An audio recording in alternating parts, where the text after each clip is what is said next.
안녕하세요. 중국 전문 채널 찐종투입니다. 중국의 전기차 수출과 관련해 로이터 통신 4월 10일 기사 한 편을 공유하겠습니다. 제목은 중국의 전기차 수출 붐은 신규 자동차 운반선의 수요 급증을 촉진한다. 중국의 자동차 제조사와 해운사들이 중국의 전기차 수출 붐을 서포트하기 위해 기록적인 수의 자동차 운반선을 주문하고 있는 것으로 나타나면서 중국은 2028년까지 세계에서 네 번째로 큰 선대를 보유하게 될 것이다. 해운 컨설팅사인 웨스턴너티컬의 데이터에 의하면 중국은 현재 33척의 자동차 운반선을 보유한 세계 8위의 선단을 보유하고 있다. 일본은 283척으로 세계에서 최다 선박을 보유하고 있고 그 뒤로 노르웨이 102척, 한국 72척, 영국령 맨섬 61척이다. 하지만 중국 기업들은 47척의 선박을 발주했고 이는 세계 전체 주문량의 4분의 1을 차지했다. 발주사에는 상해 자동차 그룹, 지루이 자동차, 그리고 전기차 대기업인 BYD가 포함되어 있었고 그 외에 코스코와 같은 해운사, 그리고 중국 자동차 제조사의 대리인이 포함되어 있었다. 웨스턴너티컬의 연구원인 안드레 데 루카는 이 운반선들이 중국에 인도되면 중국이 통제하는 자동차 운반선 선단은 현재의 2.4%에서 8.7%로 올라갈 것이다. 우리는 거의 중국 자동차 제조사만을 위한 새로운 무역로가 구축될 것으로 기대한다고 말했다. 이러한 수주의 급증은 전 세계 수주량의 82%를 차지한 중국 조선소에 주로 도움이 됐다고 웨스턴너티컬 자료에서는 밝혔다.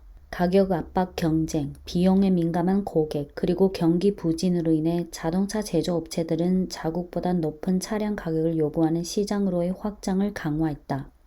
2023년 중국은 일본을 제치고 세계 최대 자동차 수출국이 됐다. 2023년 BYD는 자사의 전 세계 판매량의 약 8%인 24만 대 이상의 자동차를 수출했고 2024년 올해는 최대 40만 대를 수출할 계획이다. 테슬라, 폭스바겐 등 해외 경쟁사들도 중국의 가성비 좋은 공급망을 활용해 중국 내 생산을 확대하고 있다. 해운비 상승과 지방정부의 지원으로 자동차 제조업체들은 선박을 직접 구매하게 됐다.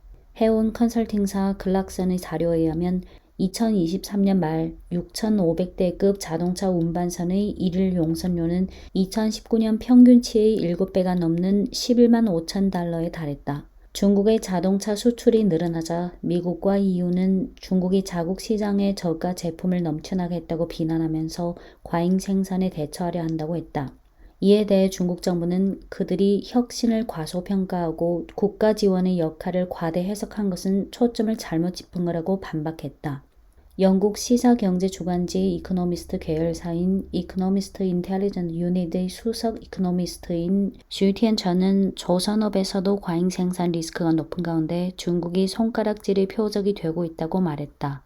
단 그는 자동차 운반선처럼 포화되지 않은 일부 틈새 시장이 남아있다고 말했다.